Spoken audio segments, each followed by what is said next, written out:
Hello?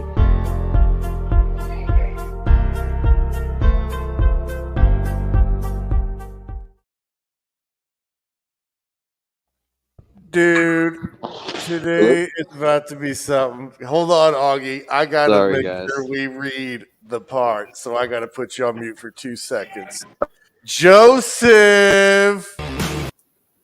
Warning. The following program is a gaggle of friends talking about happenings in the world. It is meant to be comedic, informative, and not really serious. The opinions expressed on this show do not necessarily reflect the beliefs of their peers, their boss, or this broadcasting platform. There may be some cuss words, because that's how humans in the real world talk. If you are a young person, please seek permission before listening any further. Sincerely, the people of Two Tired Dads. P.S. Don't sue us.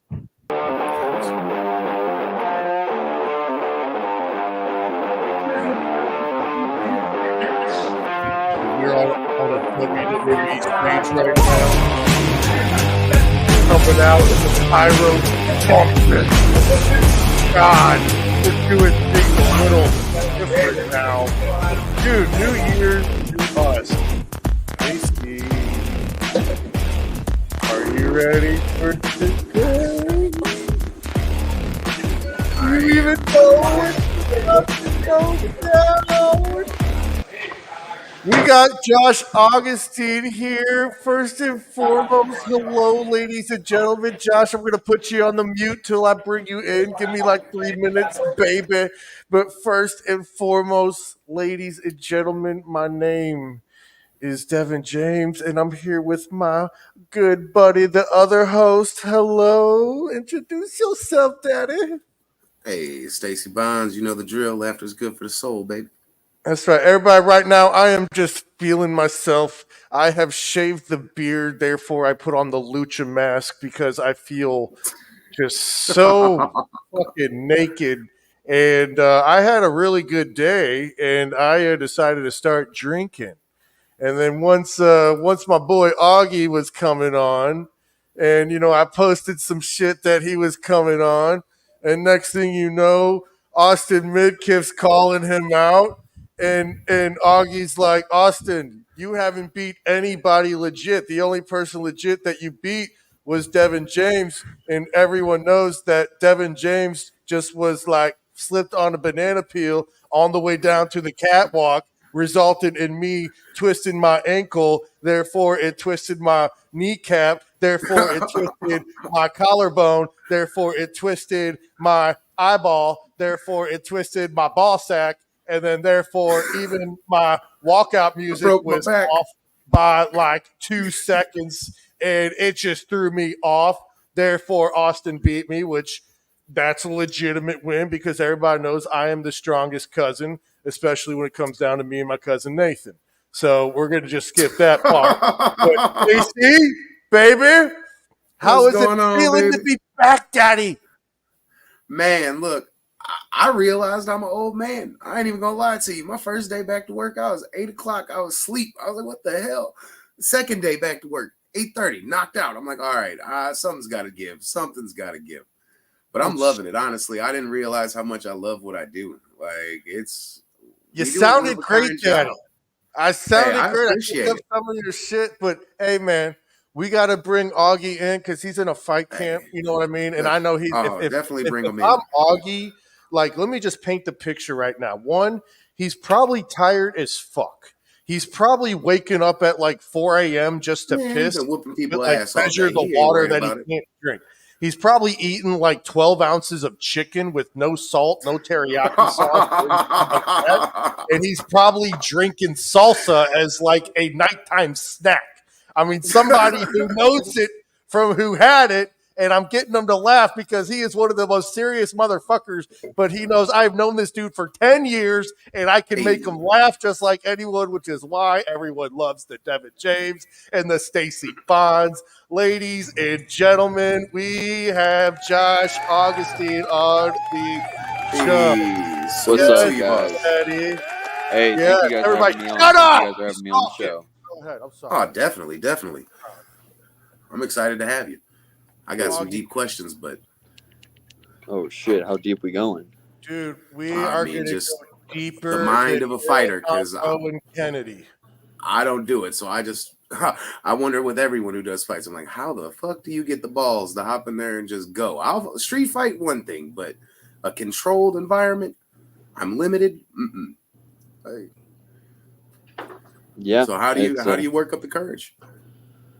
I mean, for me, it's just competition. It's just it's just what I've been doing for so long that it's not really another thought. It's what it's just kind of who I am and what I do. At this point, like I don't think about it too much. I train with some really awesome people, some really badass competitors, and I just throw myself in there into the deep end every single day, and I just try to compete my ass off, work my ass off every day, and try to keep outworking everybody.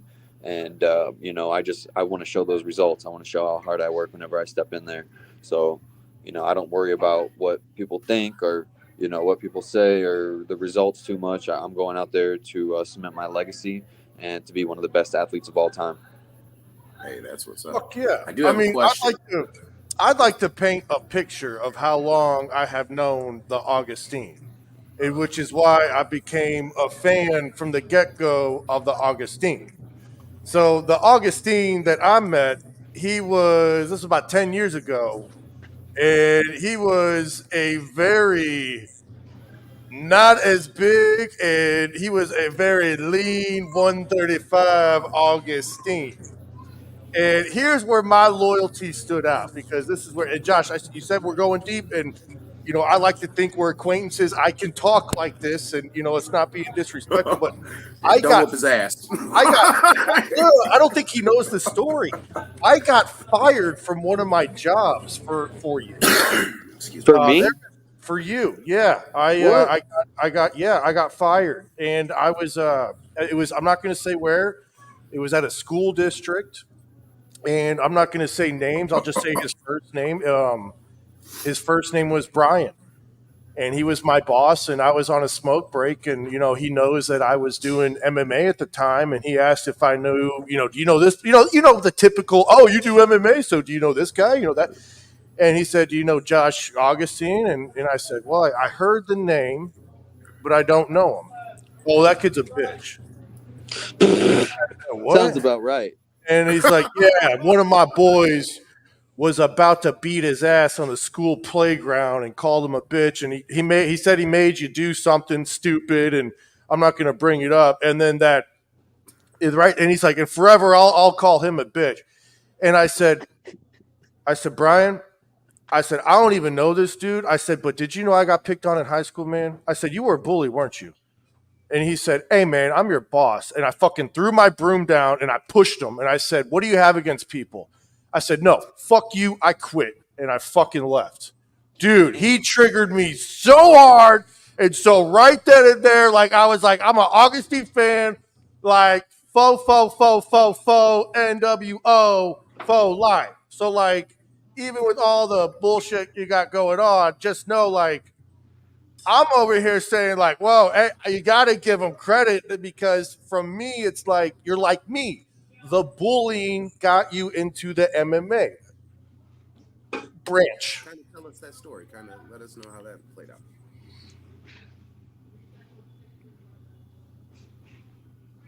Is he muted? You guys still there? Yeah. Continue. Okay. Yeah. Sorry. It kind of like cut right there at the end. It chopped up right there. Yeah, man. I think that everyone has the reasons for getting into the sport. And, I just kind of grew up like scrapping, getting into altercations and stuff like that, as well as being an athlete. So, for me, I was just naturally drawn to the sport. And, I started training, at the beginning of high school around that time. And I just, was trying to stay out of trouble and not be fighting and stuff, because I was starting to compete. And,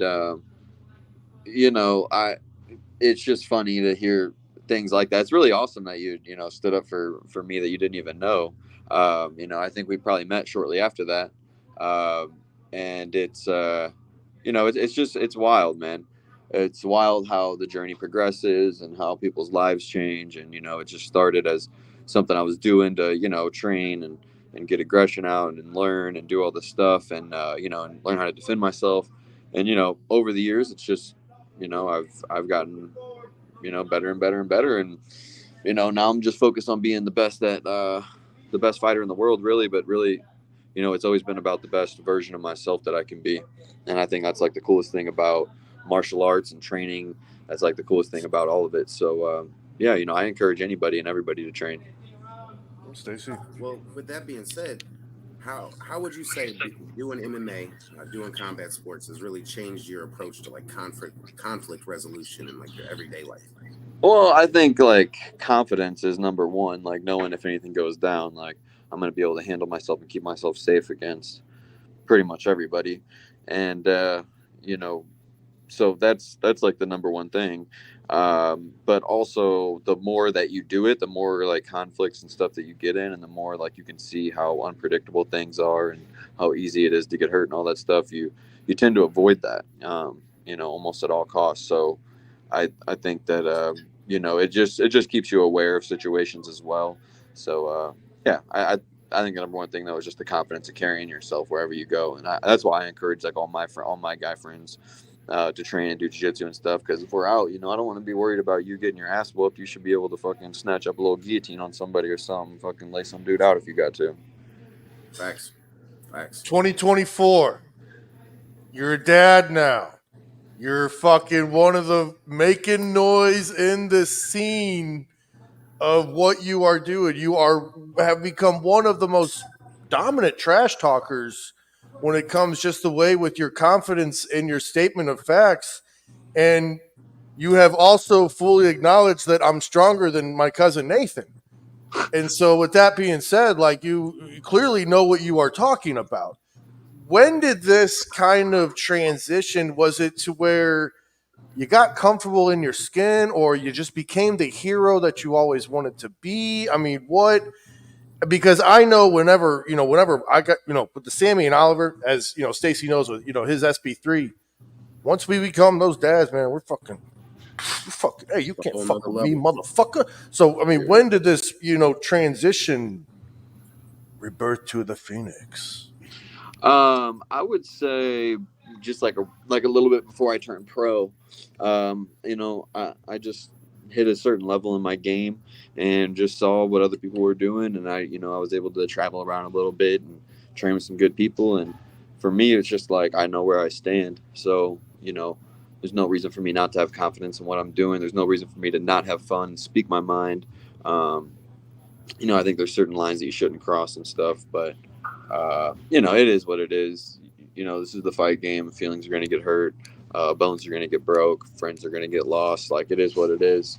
Um, but yeah, man, I'm just focused on providing for my family, providing for my son, the best that I can do that.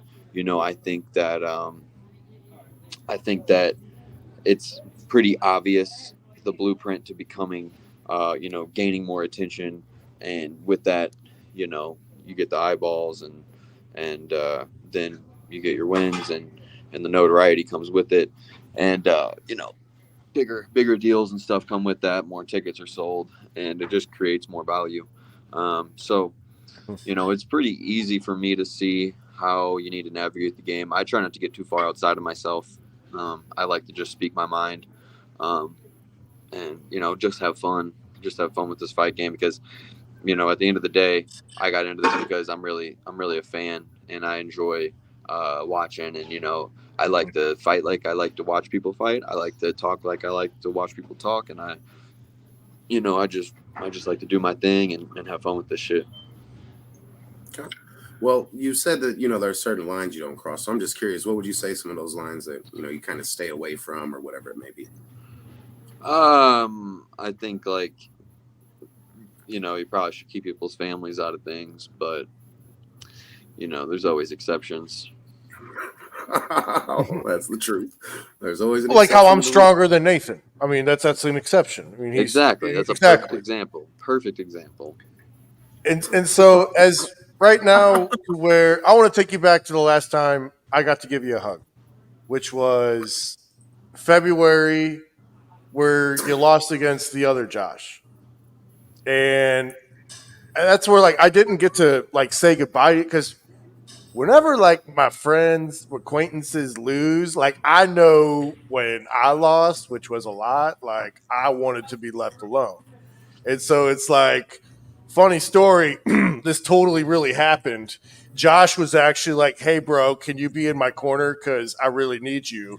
And I was like, "I have to go pee." And the bathroom line was really long. I fucking went to go pee. I couldn't check in time, and I wasn't able to be his cornerman. True ass story. Don't acknowledge that. What I want to know is when you came back, you fucking won. And you have been on a dominant streak since, and you have been nothing doing better. You just changed camps. How did that come across? Mm-hmm. Yeah, coming out here to Extreme, I signed with Iridium Sports Agency. They're my new management group. Little over a year ago, actually, and they helped me guide me out here to Extreme Couture, the best camp in the world. I'm actually out here 2 days, 2 days and 1 year to the day. So I'm just starting to get comfortable and find my feet out here. I feel like Dennis Davis is taking me under his wing, learning from the tutelage of Danny D1. Um, Eric Nixick, obviously, coach of the year for many, many journalist companies. You got incredible coaching staff: Jason Manley, Jake Shields, Mateos Notch. We got so many resources here, so many great fighters: Jordan Levitt, Julian Arosa, Sean Strickland, Dan Ige, Kai Kamaka, Patchy Mix, Shorty Torres. So many fucking awesome guys to learn from and pick their brains. And I'm just out here fully engulfed in what I'm doing, and I'm focused on being the best Josh Augustine that I can be. I'm focused on enjoying this journey. I'm focused on making the most of any and all opportunities that come my way, and really, really test myself and see how far I can take this thing. Who would you say is your favorite to spar against, and the one that when you know you're going in with them, you're like, damn, this is gonna be a challenge? You said in the one that's going to be tough rounds. Yeah, exactly. Yeah, yeah. Shit, man. There ain't no easy rounds here, man. There really ain't. Like you can't find an easy round, even if you wanted to. Jordan Levitt is, I helped him out a little bit with his camp. He's a fucking monster. His grappling's unbelievable. Nicholas Mota is a phenomenal knockout artist. In the UFC as well. Julian Arosa has had so many fights, and his experience is just it's unbelievable, and to be able to work with these guys and pick their brains, it's awesome. And those are just 3 rounds that I'll have within a day, in a 5-round session. Plus there's other guys that people don't even know. But there's also so many guys we'll circle in and out. I just did just finished up sparring just now. I did 2 rounds with Biagio Ali Walsh. Obviously he's gained a lot of popularity in the PFL. He's going to be making his pro debut here coming up, and he's a fucking phenomenal athlete. He's going to be a great fighter. So to be able to be around all the people that I'm around is such a blessing. Definitely, amen to that.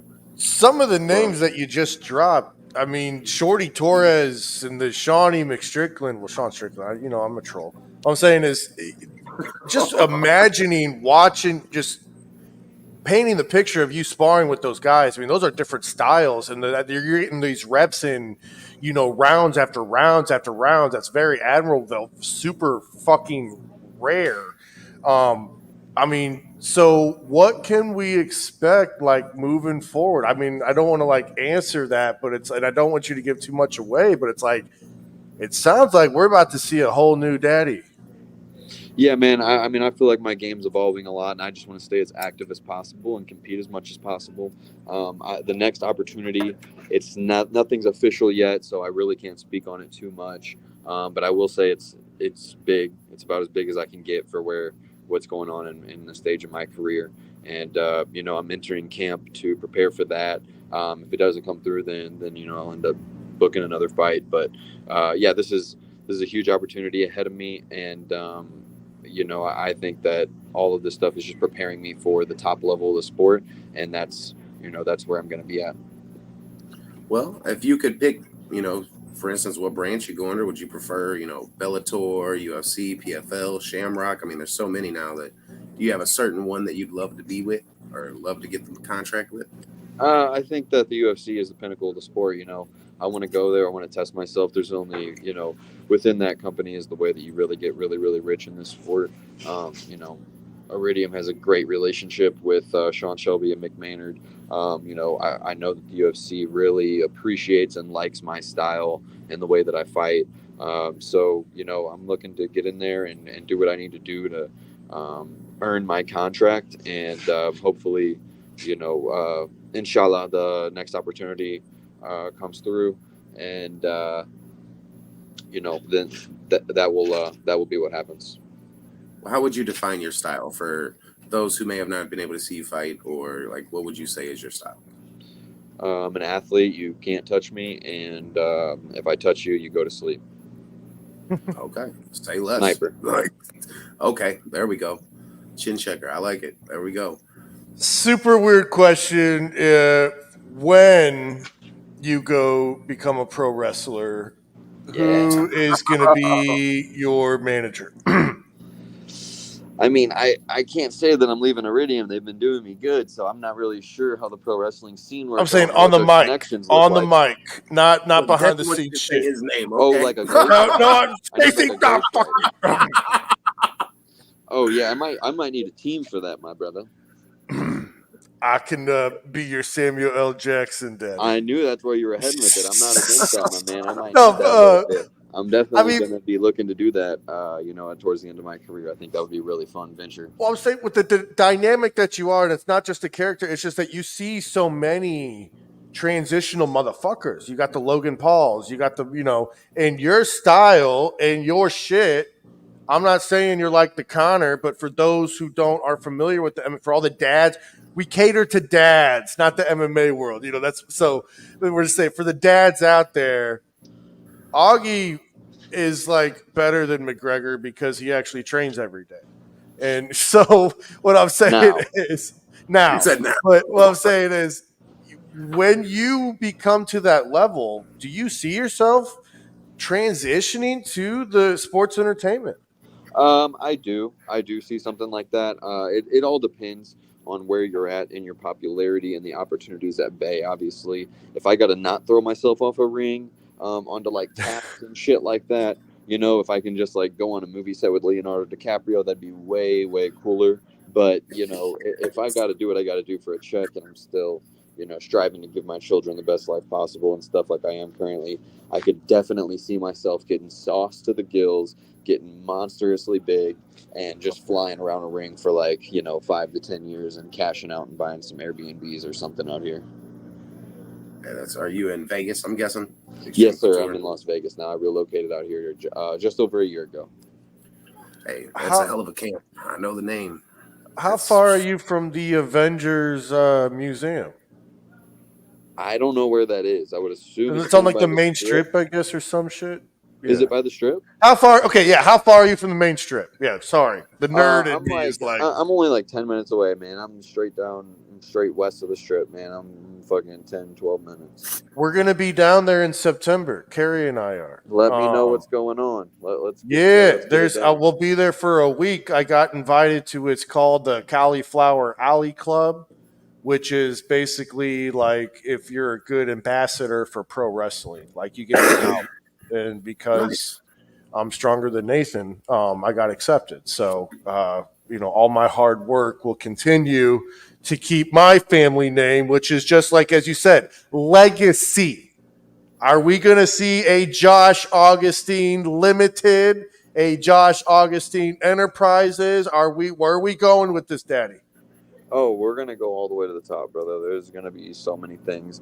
I'm looking to, being out here, around all of these guys. It's not just the training. It's not just the coaching. It's not just the coaching staff.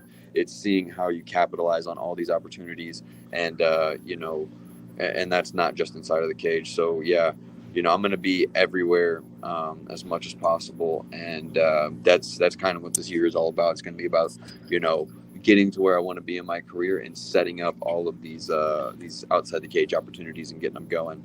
I'm gonna I don't want to speak too much on what's gonna happen because you never know how stuff works. I don't want to. You're in the right fucking spot, baby. I mean, you're fucking. You know what I mean? He's in Vegas. Motherfucker could probably walk around. I mean, Augie, if I was you, this is what I would be doing. I mean, because then again, this is why you love me, because I'm a genius. I would be renting out one of those spaces on the strip where it's like a little fucking square only. Literally, like he's laughing because he knows what I'm talking about. It's literally a fucking square. You pay $5, dude. I would fucking rent the square next to you, and Stacy would rent the square behind me, and I would be literally just be like, "Hey, look at him, Josh Augustine," and you just be standing there shadow boxing, bro. Flexing, Just yeah, fucking flexing. shadow boxing, Passing out and we gotta stickers with have like QR Stacy codes in and the shit. back with the fucking That's a good with idea, the though. fucking shirt launcher, just launching these motherfuckers, and I'm on the microphone just fucking promoing the fuck. I'll even have my beard back by then because I can't afford like 2 trips to Vegas.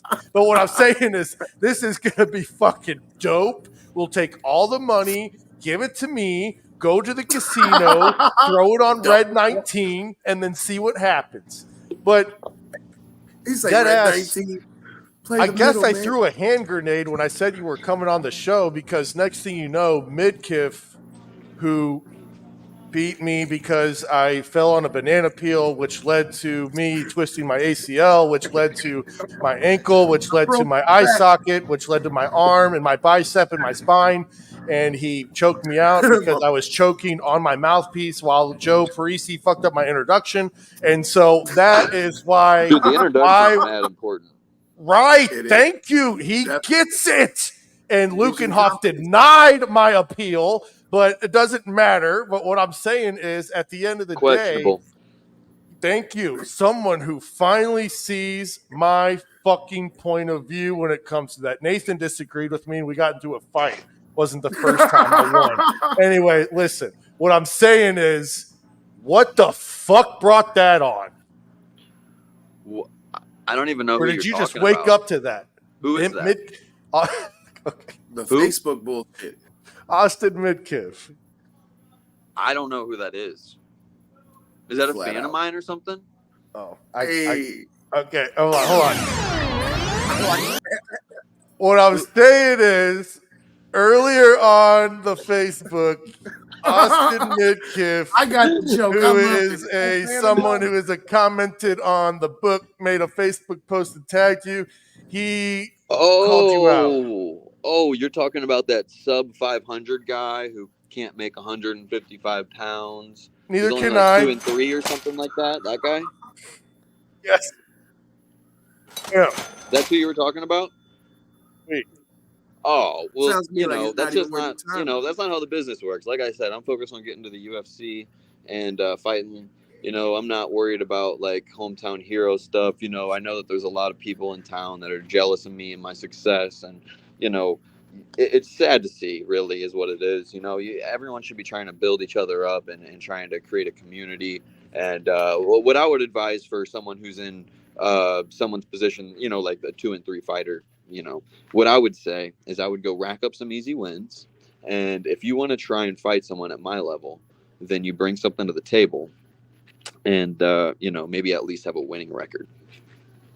Or you sit on the couch and start a podcast with your best friend. I mean, you could do that Right. too.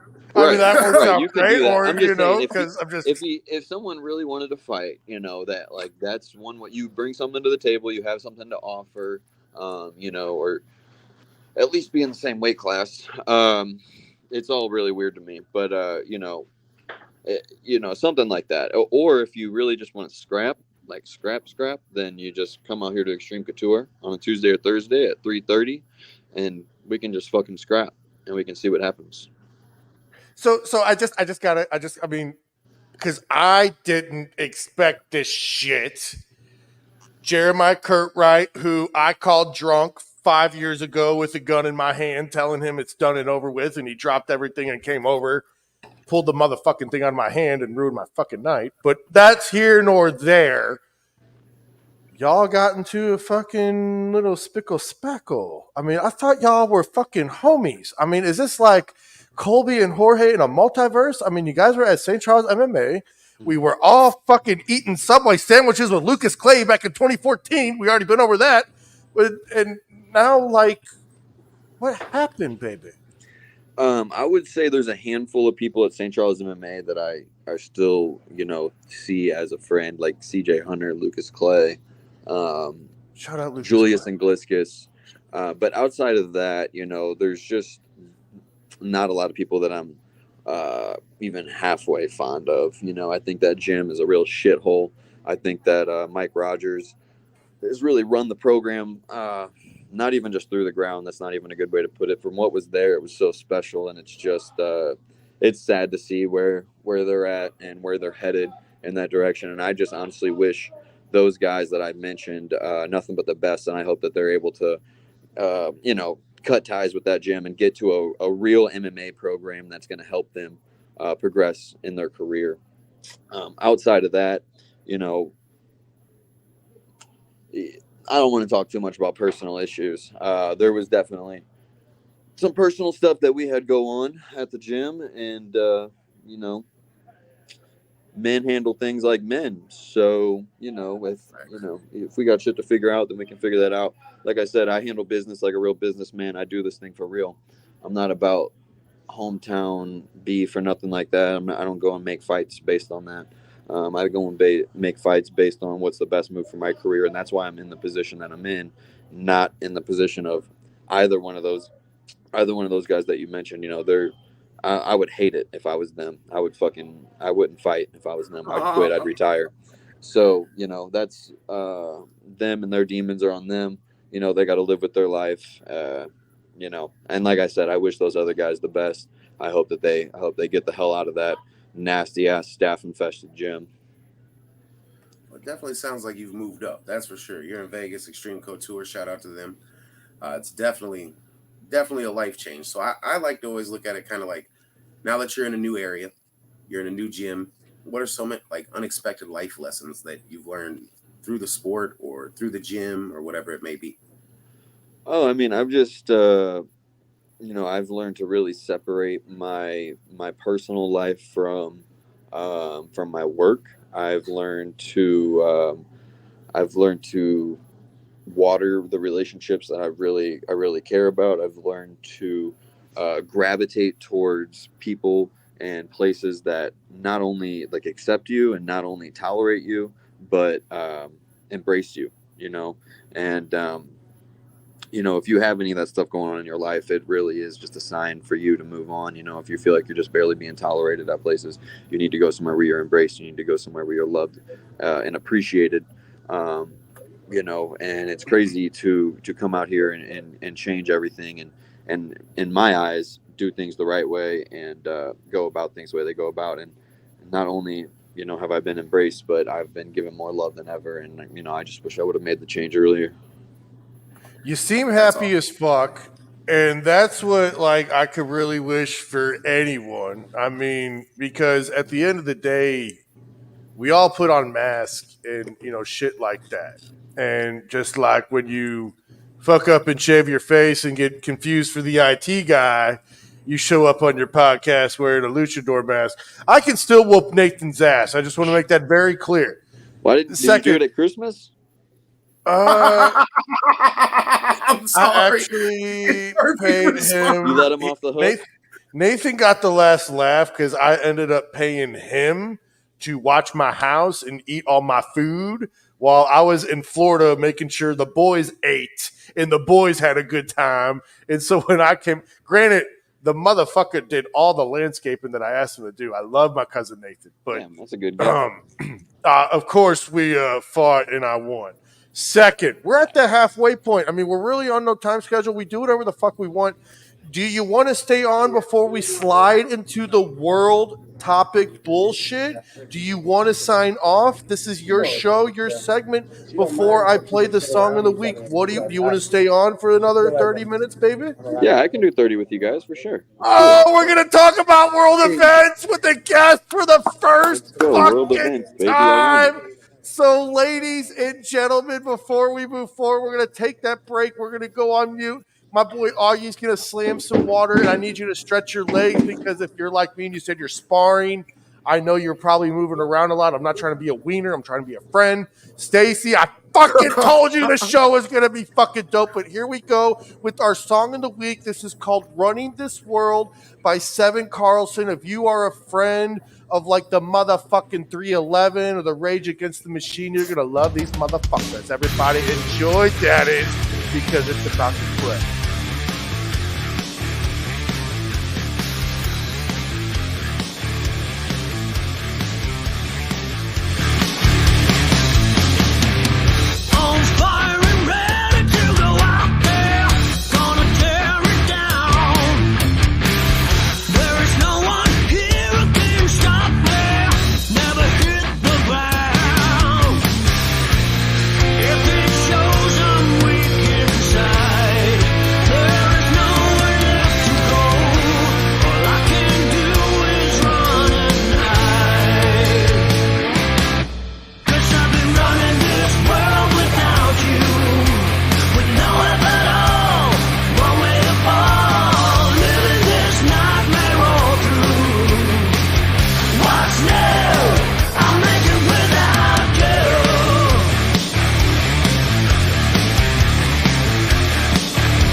Dude, it was that. Upstairs rocking out, man.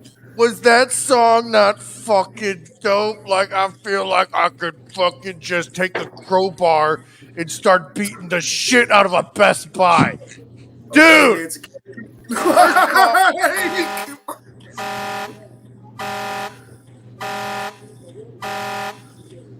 Stacy, we got a lot to cover. What's going on in the world, man? And ladies and gentlemen, we are about. ask him a question really quick because Go he's ahead, in Vegas.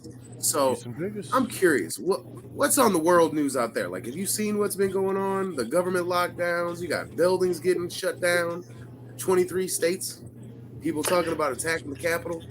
Yeah, I've seen this stuff out here. There's, you got to stay aware of the local news, man. There's fucking crazy shootings and all kinds of shit like every day. The other day, me and my buddy were at the Durango Casino, just going over to Ipono. If you guys are ever out here, go check that place out. It's one of the best Hawaiian barbecue places in the city. And we're coming back from Durango, and it's like 10 minutes from my house. Fucking cops flying down Durango, come piecing by. We're like, oh shit, what's going on? We end up seeing this dude fucking shot his mom, stole a car, and fucking ended up stealing like 3 more cars and shooting a few other people, shooting up a couple cop cars. So you got to be pretty aware out here. Obviously, we had the UNLV shooting and everything. Sorry, what was that?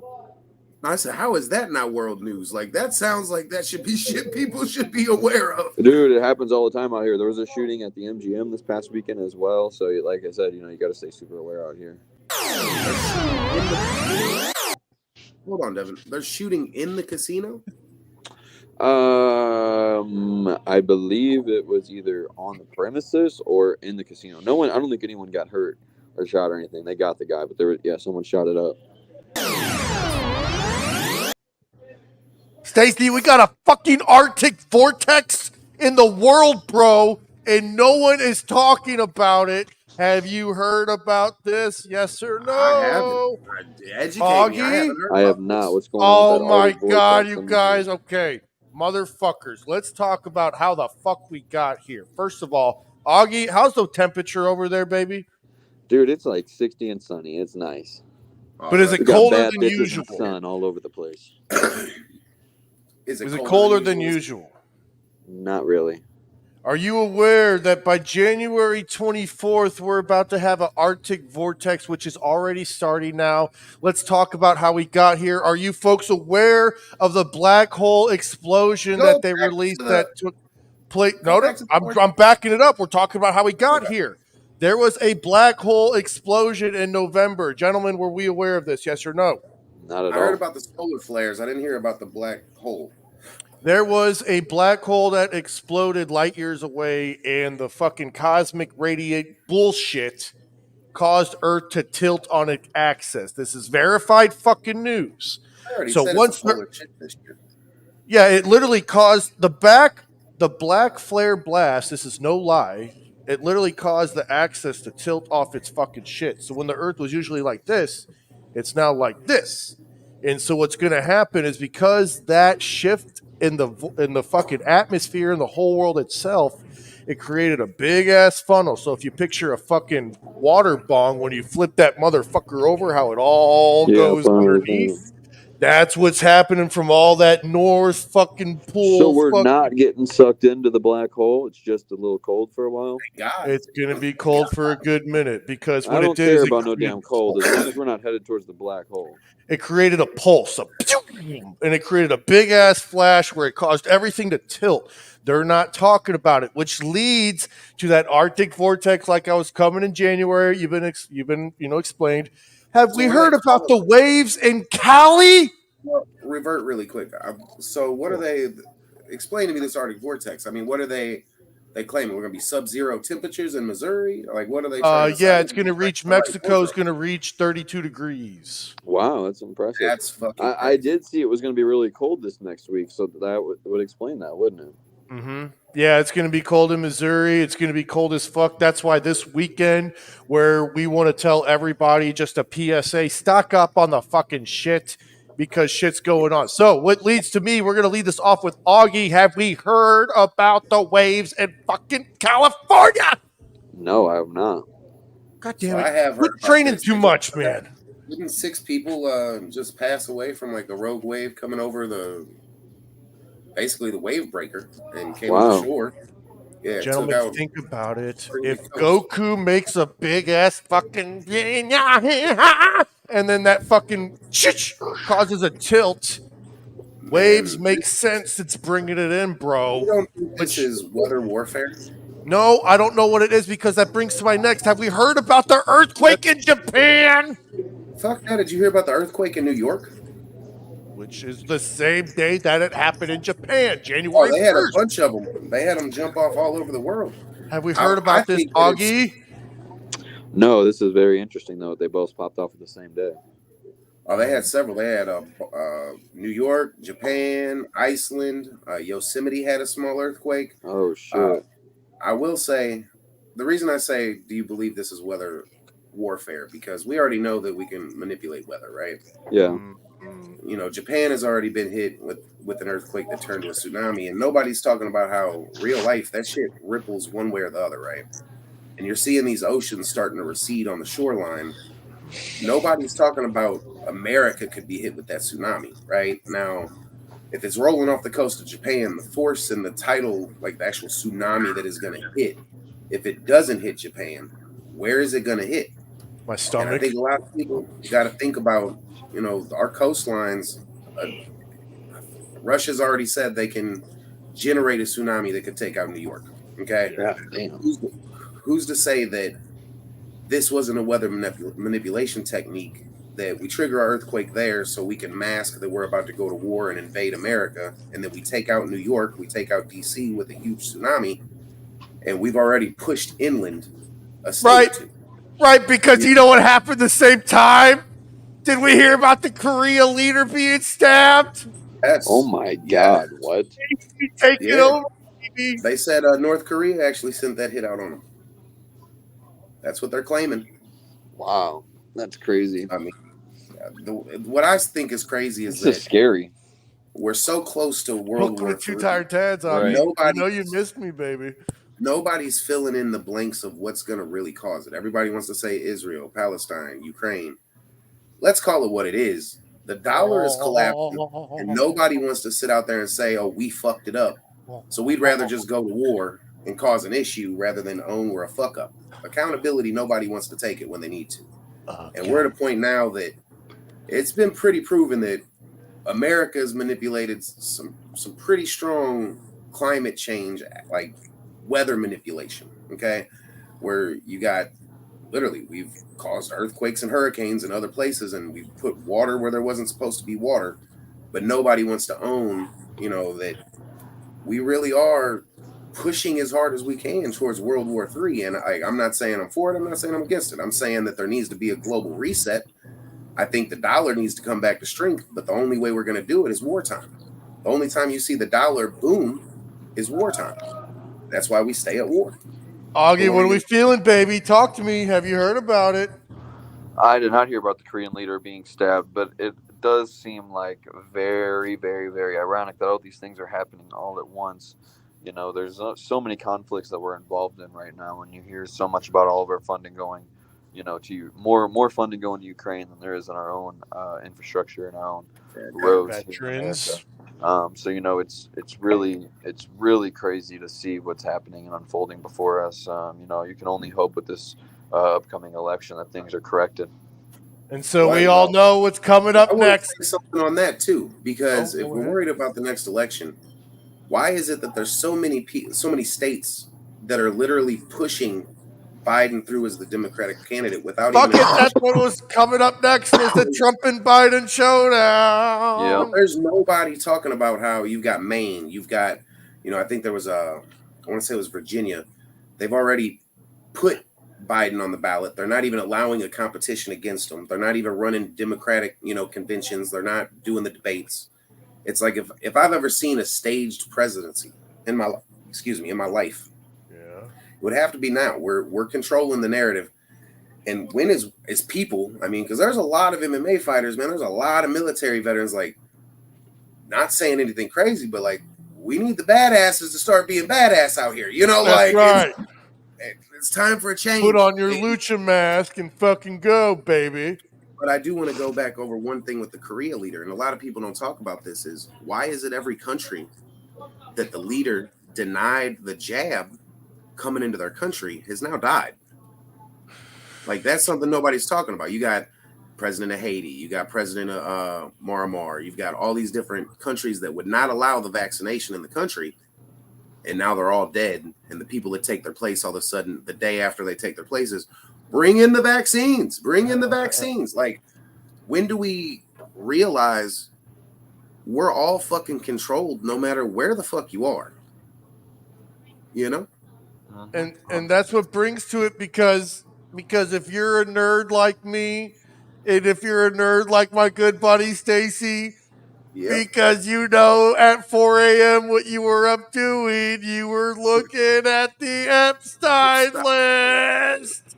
Guys, the crazy part is they won't announce 30 of the names. They've already said they're holding 30 of them. They're holding like another 117. I'm like, give us the fucking list. If you just don't want to say that the presidents are on there, that's one thing. But fucking tell us. I'd like to go down of what I deciphered, and I'd like to remind that, our viewers, we have read the disclosure and shit like that. Just because these names were affiliated with Jeffrey Epstein does not mean that we're doing any wrongdoing from what we don't always know. Bullshit. I am just stating what... So, Ron Eppinger, I have no idea who the fuck that is. Stephen Hawking, that broke my heart. Wow. Al Gore, Man Bear Pig. Jordan Peterson, I have no idea who the fuck you are. Joe Rogan, no comment. Tom Hanks, no Let comment. him say who Jordan Peterson is, because I don't know either. So who is Jordan Peterson? Who's Jordan Peterson, Augie? He's a philosopher. He's really, really popular on YouTube, and he's like... he's got really strong stance on being conservative, and he's really popular on Instagram and YouTube. Who's stronger in a wrestling match, me versus him? Oh, you for sure. Okay, then no question. All right, so next was Joe Rogan. I have no comment on that. Tom Hanks, kind of saw that coming, which I want to pause there. Joe Rogan was on there? I think, honestly, what they're trying to do is discredit anybody who has any kind of following. They're trying to tarnish the name. Joe Rogan has talked so much about this list. I highly doubt. I don't think he is either. I'm just telling. And so Tom Hanks, which he's been in Greece, and I don't want to sound fucked up because I do not defend it in any way, but Greece is one of the fucking countries that do look at pedophilia as a mental disease, not as a crime. And I think that since he's been living there since 2020 is disturbing, and the fact that he's on this list for the shit is super disturbing. Not going to comment. We'll circle back. Oprah was on the fucking list. Hey, we knew that though because Oprah and Ellen were on house arrest through COVID. The whole reason COVID even took place is because all these people were on this list. They were put on house arrest, and we couldn't keep the entertainment industry. Adam Schiff 70 fucking times was on the flight to Lolita. We're going to start with Augie crazy. From the names that I've read. And again, they were not accused of doing any wrongdoing. They were just names of fucking clients of the Epstein. Augie. Oprah, dog. Oh, dude. Oprah was over there chilling. So what's crazy is I heard this joke Andrew Santino said about Hawking being on the island. Like, what did he do? You know what I mean? He was just typing in, like, did you guys have fun on the jet skis? You know, like, I'll just be here chilling on the land. But I think a lot of people don't look at Oprah as her history. I mean, she had a school in Africa that was, every one of her board of directors was accused of human trafficking. They had to shut the school down because she's literally like, there was the highest level of rape cases coming out of her school. And you know who's reporting that shit? Was fucking Paul Walker, and he fucking died when he left that fucking fund. Hey, but check me out. It's the same way that everybody else dies, which is really mysterious that it seems to be. How do they all go in a car accident?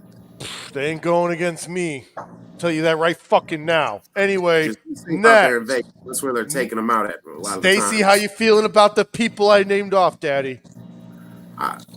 A lot of them, I'm not in disbelief. The only one that, again, I feel like they're trying to tarnish a name would be Rogan. And that's because he has such a following that, again, he spoke so much about this that, like, there's no way you're literally begging them to put the list out and you're on the fucking and you're on the list. Yeah, like, that doesn't make sense. That's just retarded. I mean, forgive the language, you know. Hopefully we don't get Aaron Rodgers versus Jimmy Kimmel on the social media. I hope Kimmel's name is on that fucking list so Aaron Rodgers can literally go back to his wine cellar, take a sip of wine, and be like, I fucking told you so. Like, these people know, man, when you're in that circle, you know who's fucking weird.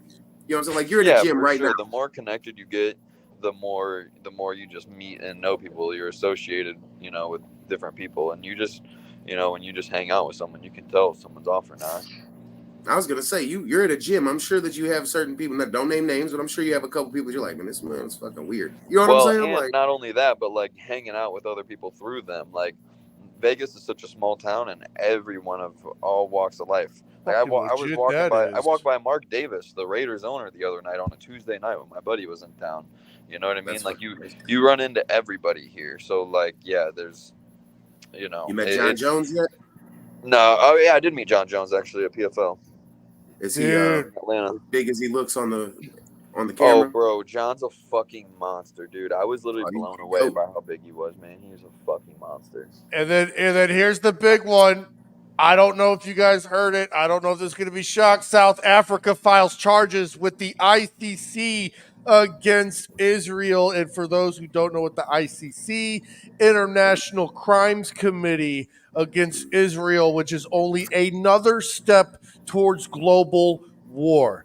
Gentlemen. Well, I mean, this goes back to what we talked about with when I was telling you Epstein was a Mossad agent who was entrapping people. You know, somebody has, again, this goes to accountability. America's so in bed with everybody that they can't really call anybody out. But when you think about South Africa, you don't really hear a lot about them, except for you hear a lot of like MMA fighters coming out. They got a great pro wrestling fucking circuit. Well, I was going to say you hear that it's a really racist place. But other than that, you don't really hear about it. So like when you think about it, it would make sense for them to come out like somebody has to put their fucking foot down. And it's we as Americans, the citizens should be putting our foot. I'm tired of paying 36.9% in taxes, and my fucking streets have potholes in them. Okay, yeah, like all the money's going over there. You want to take care of home first, and then go to the casino. This is what I always compare it to. You take care of home first. You make sure there's food in the fridge, bills are paid, everything's taken care of, put some money in savings, then I can go to the casino and gamble, right? Right. At this point, we're gambling before we even fucking put water on the table. You know what I Well, mean? Like, what's sad to me is like I don't know if you guys are familiar with like Cahokia Heights, right over there, right across the bridge and on the east side. Right there in Cahokia Heights, the amount of kids that don't go to school for the first couple of months and like the poverty in the city. It's unbelievable. Like you can tell that there needs to be extreme funding not only into the education system but back into the community as well to help uplift them and get their feet under them. But you hear that there's $3.6 billion being sent overseas. I mean, it's absolutely oh, ridiculous. And speaking of education, I don't mean to cut you off. No, You got to look at New York. They are not, yeah, Buffalo. You look at the NFL stadium, right? They needed $680 million to fund the new stadium. The state of New York comes in and is like, oh, we'll help you funding. And then they cut the educational program $600 million the next day. You literally just took our future and put it in a fucking NFL stadium. Now, to speak against that on the devil's advocate, I'm not saying what's right or wrong there, but that NFL stadium will bring back money into the community as well. You know what I mean? After how That many that years, though? provides jobs and that puts money back into the community. So it's not just allocated that 600 million to that. You know what I'm trying to say? No, I get what you're saying. The tax money will come back, but this is where I always look at real estate. I compare it to real estate, right? You buy a rental property, it takes 6 years before you turn a profit on a certain location. Right. How many years will it take for those funds to be reallocated? And when will it come back? Because you look at the states, and every state that's cut educational program, whether it be music, whether it be sports, even when the money comes back, it never goes back in the school district. Here's my Not problem. wrong. Like, I'm not trying to be like I'm a victim because I think it's all about the old saying. It's not what you know, it's who you know. 100%. And this is what I want to mean by this. Augie's saying St. Charles MMA, not for him. He's in his new fucking camp in Vegas. He's becoming Sounds like a him. fuck to me. He's becoming Sounds him. like you It's like in this world today, when I go to the St. Louis VA off fucking Grand, trash. it fucking blows donkey dick. But the VA down in Tidal Air Force Base, Florida, daddy baby. Let me tell you something, just a little revert. It's because of how the government is and everything like that. Florida is its own fucking world, bro. When we were Facts. going to the national park, I said, hey, I'm a veteran. Just like anybody in the world tries to get a discount for anything, everything whatsoever. Hey, you got any veteran discounts? And they're like, hey, actually, we do. Did you know that if you are a Florida resident, you have a lifetime pass for the state parks in Florida? And I was like, oh, I'm not a resident, but I live it. And I showed them all my shit, and they go, yeah, you're in for free.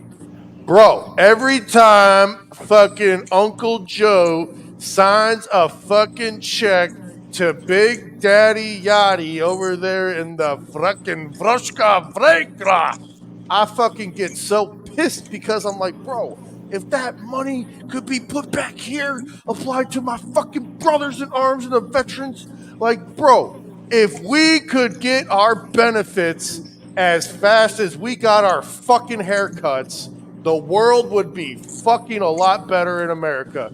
Thank you, amen. That's all I got to say on that when it comes to the government, bro. Like, I mean, am I wrong, bro?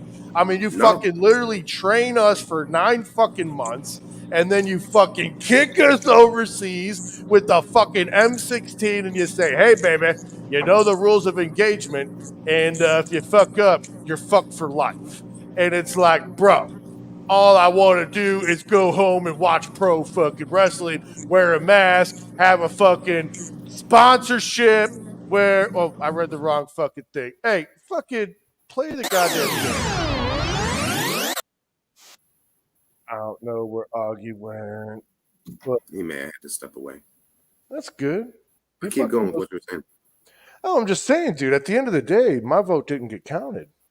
And so that's what I was saying. The government is more worried about what they're doing worldwide, funding everybody.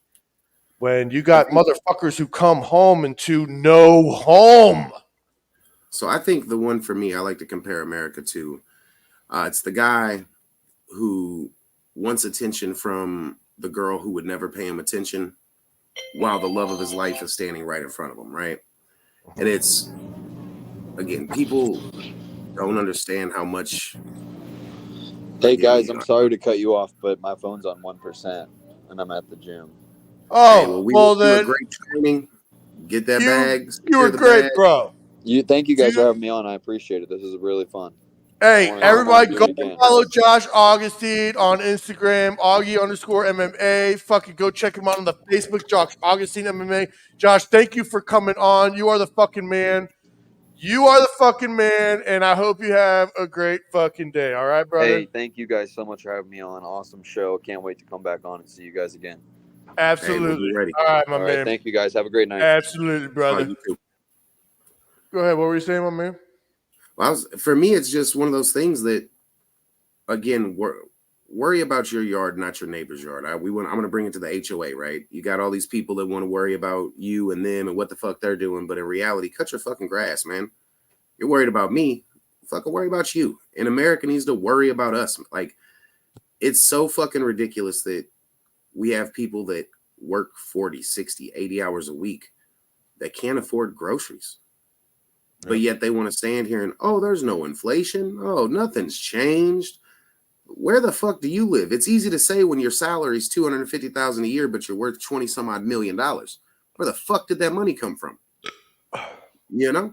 And I say that strictly about Biden. You know, like that's a Biden thing. Trump was rich before he got in office and spent his own money. Biden, where the fuck did you get this? You've been in politics all your life. Where the fuck did your money come from? If it's not obvious, and this is my favorite, I'll get to this in a second. If it's not obvious you're stealing money or you're laundering money or you're doing something illegal, then sorry, the person that's looking at you is the fucking idiot, because it's obvious. You got Florida coming out that they're making all their government employees announce all of their assets. And they got all these people, you know, quitting their jobs. What do they call it? Stepping down. If that's not a red flag that they've obviously been doing some crooked shit, like, hell, I got to tell what I make every year. I got to account for my assets. All of a sudden, you don't have to account. Like, we as a people have to put the foot down. You have to take accountability, whether, and this sounds fucked up to say this, if it takes, you know, another country invading us and cutting the heads off of fucking politicians, eventually we're going to get to the bottom of it. And I think a lot of people that have been out there, oh, these are conspiracy theorists and all this shit. Every conspiracy theory that I've been taught or been heard is slowly but surely being leaked through documents through the CIA and the FBI from the drug, you know what I'm saying? The war on drugs in the 80s, Reaganomics. It's all coming out to show we did this to fuck our society, and we did it. But nobody thinks, man. Oh, it's and when it comes, as Americans, let it fucking happen, because they would never send their own fucking kids to go die for our country.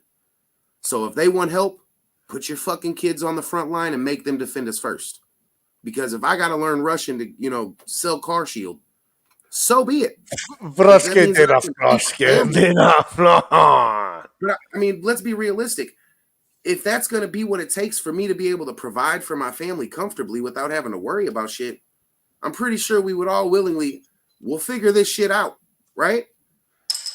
But no, you're 100% right. But to keep running on a hamster wheel and expecting some shit to change and you haven't, you know, jumped off the wheel, you're the dumbass, not you. But you know what I mean? The person running that hamster wheel thinking the shit's going to change. Get on a fucking, go outside and look around.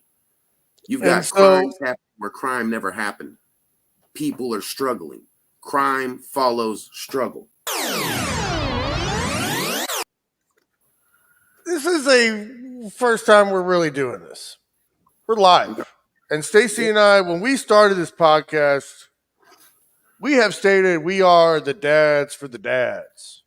Facts. And when we posted this episode on social media, one thing led to another. And granted, when we started this podcast, everyone knows that with, you know, the MMA pro wrestling background, Stacey with his business background, how this podcast was coming slowly and surely. And so when some MMA, because We got a lot of friends in the MMA world, friends that have saved my life, friends that have come on the show with Stacy and I, friends who take time away from their family, come on the show, People are and the training. prerequisite, they Well, have even to at the be gym. dads.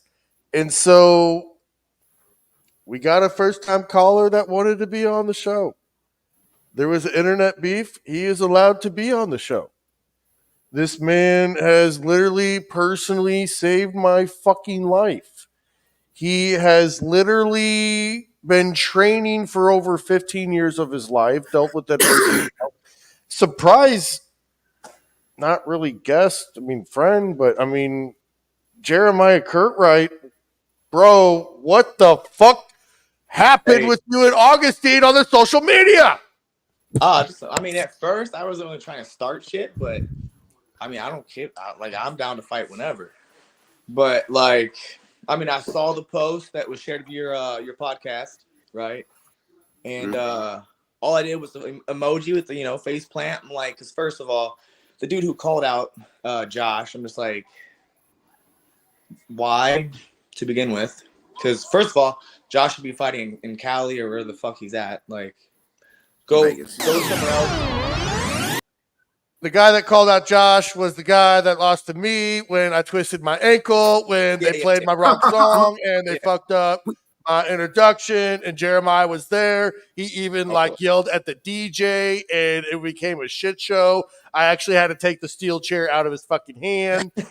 I'm sorry, go ahead. My fault, Stacey. I love But you. yeah, so him calling out Josh was just kind of silly in my point of view, because I tried to fight that kid before because he doesn't like an easy fight.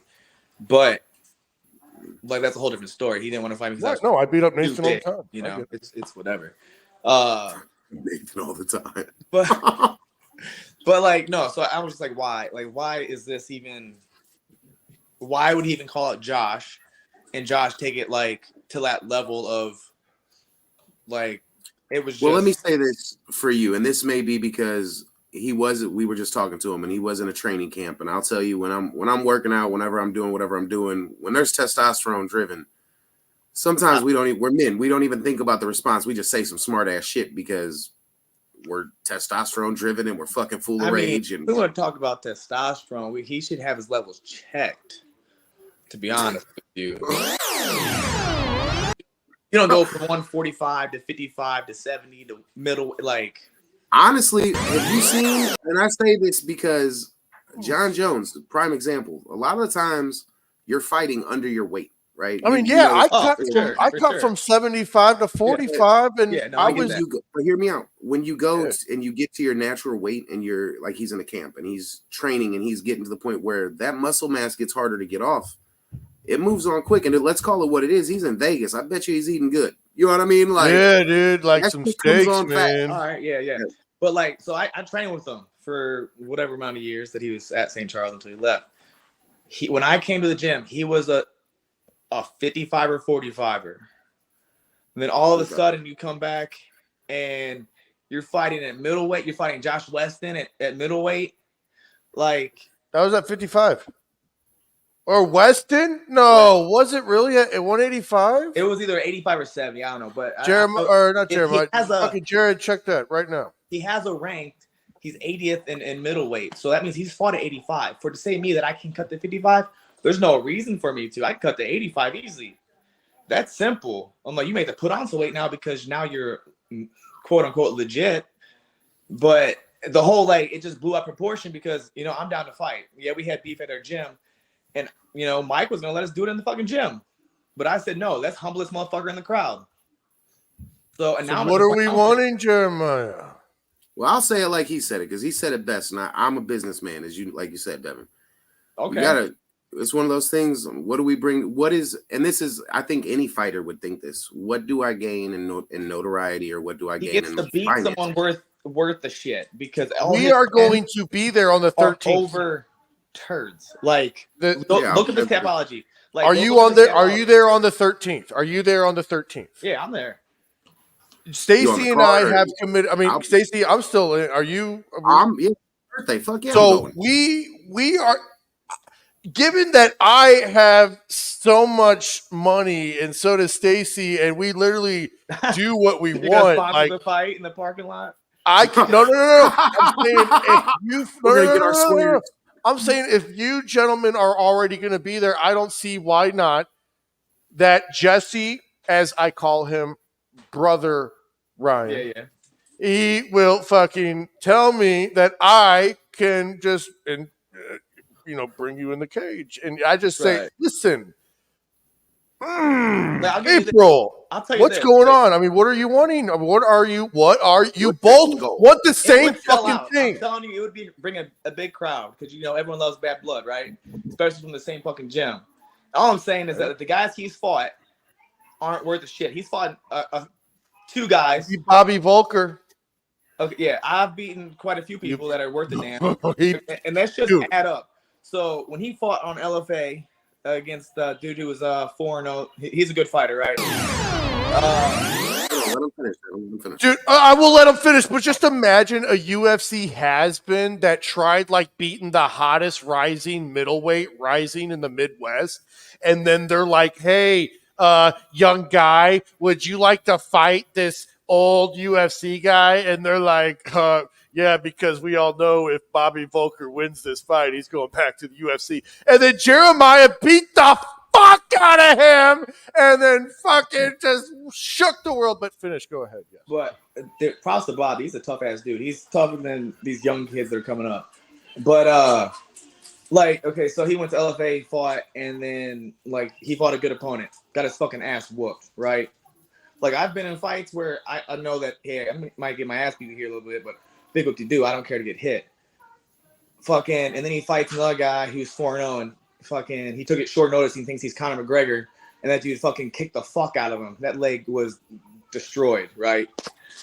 That was down in Florida, I think. In my mind, is a person who I love the sport of MMA. I don't train. I have been kicked in the leg.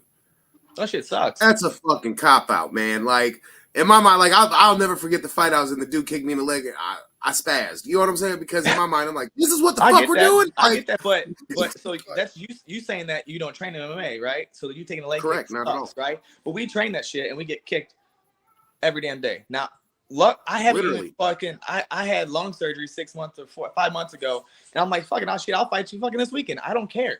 Like, that's the confidence I bring to the table. He brings to he talks shit. He does a good job at talking shit. But when he starts talking shit on my gym, and then I'm not sure because I had it muted because I'm watching my daughter. If he was talking shit on Mike Rodgers, but if he did, he should be slapped fucking across the world. He did. He did. So Mike Rodgers, understand, from my experience, experience, he talks shit. He just said that everybody has a different viewpoint. Like right now, he's an Extreme Couture. It's a great gym. Okay, now it's cool. But so hear me out. Hear me. Well, I know I got a few friends that train there. I hear you. But say you leave St. Charles MMA, right? Yeah. You go Why would you? To another. That's my question. Why would you? I'm going to be honest. If you want to know the truth, I mean, I'm always a money guy. If this is leading me in the path of the future I want, I'm going to take that as I need the money, right? Okay, I'll counter business is business. All right, go ahead, finish. I'll finish when you're done. Go ahead. Well, I was going to say, and then for instance, yourself, say you get called to another camp. I don't know a lot of the camps. Again, I'm not into that. I just watch. You go to this camp and you realize, man, we've been doing shit ass backwards. This is really how it's supposed to be. I'm training with professionals. Like he said, Jake Shields, great fighter. It's one of these things that great fighter. Lucas Clay, not saying he's not. Fighter. I know, I'm just saying, but also every it's not a pissing contest. We're just saying that. Well, this is why I'm saying this is I'm going in the path that these names are going to take me places, right? So I know exactly, and it's any person in business. Like we do, we have a podcast, Two Tired Dads. Yeah. If we know having, for instance, if we'll just call it what it is, if Conor McGregor was wanting to come on versus an MMA fighter from our local gym who doesn't have the notoriety, we of course are looking for the views, right? Yeah. And it's the same thing in fighting. The publicity, the notoriety gets you paid. So just the fact that I have this guy saying my name, whether he posts me on his, IG, whoever it may be, that is the publicity as a fighter you need. The thing is, I didn't post his name, right? All I just I'm not saying you. I'm saying okay, like you got to think about the people he's training with, right? All right, like if they're posting him. All right. Sorry. So get this. So you're talking about like the names at other gyms, right? I'm saying so big names. Okay, yeah, big names. Okay, so we've had guys who compete at that high level leave our gym and realize those guys who ever made it aren't as hungry as the guys who still want to be there. Tyrone Woodley. That's anywhere. That's anywhere. Okay, but the guys at our gym are honestly high quality guys who can compete in the UFC, Bellator, wherever. It's just the fact that they're not getting their no one's kissing their feet. Get over it. We all want to be great. We all want to make it to the big show. So let me ask you this. Okay. And this is a personal question for you. Yeah. Conor McGregor calls you tomorrow, says, "Come to my gym, train at my gym. I'm going to blow you up." Are you leaving your gym? I would talk to Mike like, "Hey, I got this opportunity." I would make it clear to Mike that I'm not leaving the gym like permanently. Like, hey, I want to see what this is about. But you would take the steps, right? I'm still going to pay Mike though. Like, I owe Mike.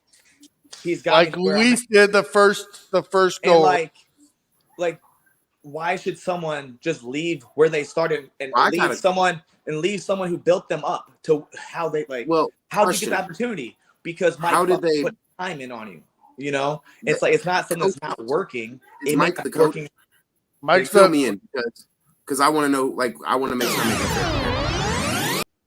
Mike Rogers is the head coach of St. Charles MMA. He is a UFC veteran. He was one of the OGs who brought the UFC to St. Louis. Without Mike Rogers, there would be no Fight Hard. There would be no Prime FS. There would be no Fight Hard. There would be no Horizon FC. There would be no Shamrock. Mike Rogers was a staple with the Jermaine Andre, for those who don't know. Yeah. For the Steve Berger, he was a staple. He is a staple of the St. Louis MMA. Figure. Let's just say that. He has his own action figure. He also knows I'm stronger than Nathan. But okay, so Tyrone Woodley, right? Yeah, of course. So Mike brought Woodley into MMA. Without Mike, there would be no Woodley to his prime. Nowadays, we can't say anything about him now. Didn't Woodley train at another gym? He started his own gym, and he wanted to bring Mike, but that's not like what Mike wanted. Mike wants to raise his own guys.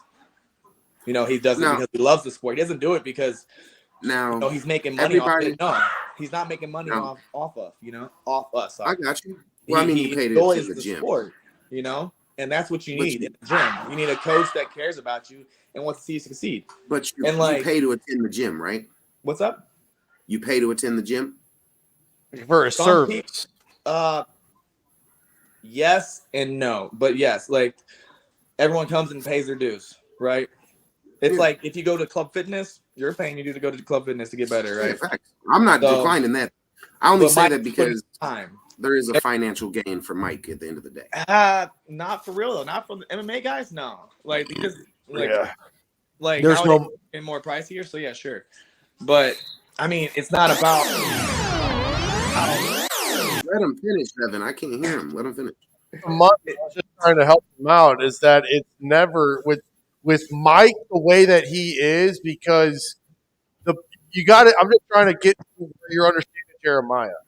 The location that Mike is in is where St. Charles MMA is in a very residential, pristine real estate area, and he's had that for so long. And because each year it keeps going up, Mike still keeps his fucking dues the same fucking level, right? And he makes up the difference for the fucking gym. Yeah. And so when he gets money from, like what Jeremiah is saying, where he gets money from all these fucking fighters that throw him a bone, but the helps. That's what I'm saying. He produces a UFC fighter. That's he produces UFC fighters, Bellator fighters, and like some of them decide to stay, which is great because they love where they're at. They believe in the process. Some guys don't, and they don't see like their career going to where they thought it was going to be. I'm not saying this is just the devil's advocate because I'm not saying you're not. You're in the gym. You know better than I do, but I'm just going to say as devil's advocate.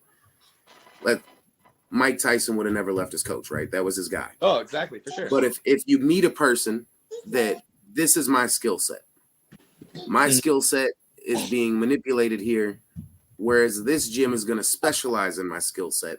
it's only fair to do like, and this is with anybody. It's only fair to pick the best route for each individual. Now, relationships make a difference. I know because he definitely spoke on that. Augie did, as far as sometimes you have those moments where we just aren't meshing, right? Like we're just not clicking, we're not meshing, whatever it may be.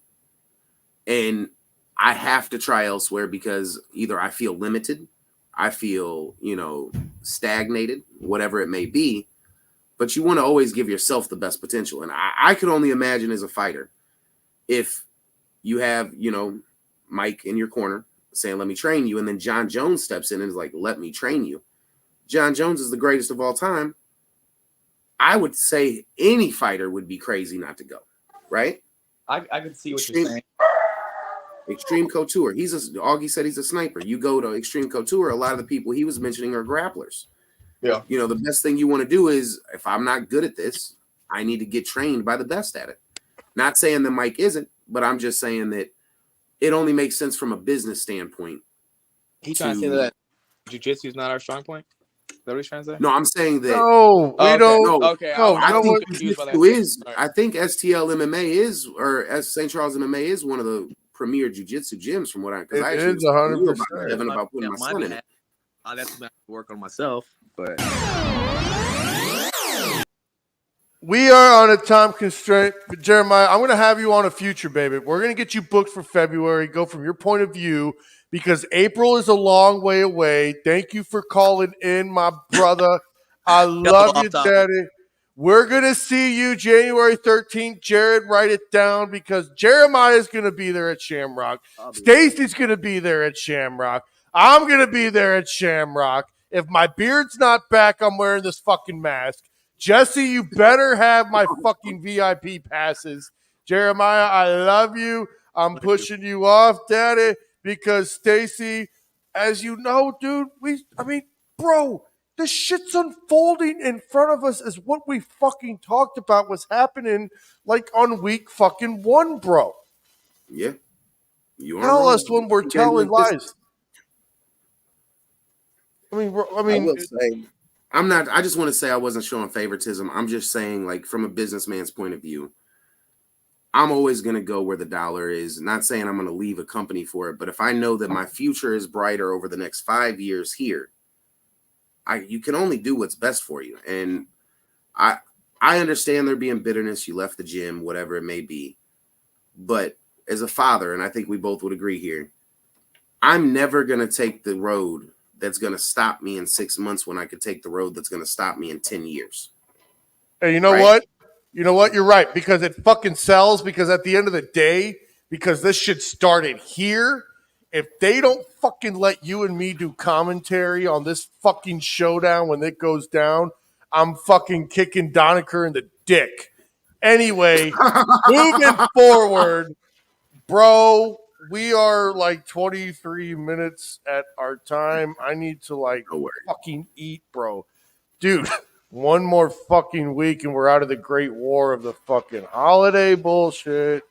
The Facts. New Year's bullshit. New Year? Huh? Did you have a good New Year? Dude, I was in bed at 9 o'clock and then I had to piss. I set my alarm for 11:55, kissed the wife while still in bed, and then I rolled over and went back to bed because I had to clean up dog shit by 7:15. I actually took a nap earlier in the day so I could be up to give little man and Asia a kiss, bring in the new year, say a prayer over the family, and make sure that we bring this year safely to, a winning year. That's what we want. Dude, next week, I don't even okay, can I tell you, first of all, I missed you, man. We don't get to fucking, talk, catch up and shit. We're so fucking busy. Dude, next week, it's gonna be my pro wrestling buddy, Glenn fucking Williams. He is the hottest pro wrestling star rising in the Midwest. He is a father of 2 twins, and he also he is our age, and he just started in the pro wrestling. circuit, and he has already been named as the breakout star of 2023. So I am like dude, absolutely. Let's fucking hang on. Where was that? Yes, absolutely. Yeah, he was the best. But what I was saying is he's going to be on next week. It's going to be great. And then the week after that, I don't even know because I have it written down. So I'm not going to confirm until next week. I have it. I know who it is, but I don't. But other than that, what do you got for next week, man? Hey, I just want everybody to have a safe weekend. Real life next week. I'm always excited to meet new people, hear different points of views, especially because I'm not like huge into wrestling. I grew up watching like NWO, Goldberg, people like that, Steve Nash or Kevin Nash. My bad, not cool. Shows you I'm not a huge wrestling fan, but I'm always interested in hearing different point of views. When you're a dad, man, like we all have so many different viewpoints, and it's always interesting, especially when you're dealing with people in combat sports that like their life is violent, but then you got to become a dad and you got to dial it back. And I can't get mad and I can't, spaz. I mean, obviously there's discipline, but it's always fun hearing different viewpoints, hearing really how different dads handle different situations. So I love, for us to be able to keep doing this, to be able to keep bringing different dads on, giving our dad points. I love when we talk about world news because there's some crazy shit. Like you got a lady on TikTok right now trying to gather. She's got the cure to cancer, one dosage, and she's trying. So I'll look in to see if we can do that. There's a big push right now on TikTok on trying to get her funding so she can go to clinical trials. This will be the one time we we break the parameters of where you have to be a dad and you have to be tired. So I'm sure she probably meets one half of those, but we'll make I was going to say, I'm sure she's tired and I'm sure she's got a father figure in her life that has, pushed her to where she is now. So I'll definitely do my best to try to reach out. It's just one of those things that I think it's nice that like today you educated me on things I didn't know about. And I love doing that with everybody else. Our job, brother. And I love it. I love the fact that we're able to do that and we're able to be excuse me, dads that we're not just stuck in a bubble of what people think. I think a lot of people through this have really realized that me and you we're two different people, but we have a lot in common. And I think it's one of those things that also cut from the same cloth. Facts. And I will say that this is that platform that it encourages those conversations. Even when I'm at work, I have conversations with people I've never spoke to. That's fun. That's what being a dad is. We conform, we adjust, we relate, and we progress for the next best thing that is going to be in a positive light for everybody around us, family, friends, kids, So, but how'd you like the format of what we did, man? I had no complaints. I loved it. I have no complaints. A little different. Like I said, we were going to switch it up a little 2024, and, I think this is going to be smoother, and I think it went cool. But, I mean, again, dads, everyone, give us the feedback, 636-338-3315. Again, next week, we are going to have new listeners. Shout out to the new listeners. Caleb, I love you, baby. Shout out to Greg, a.k.a. Adam.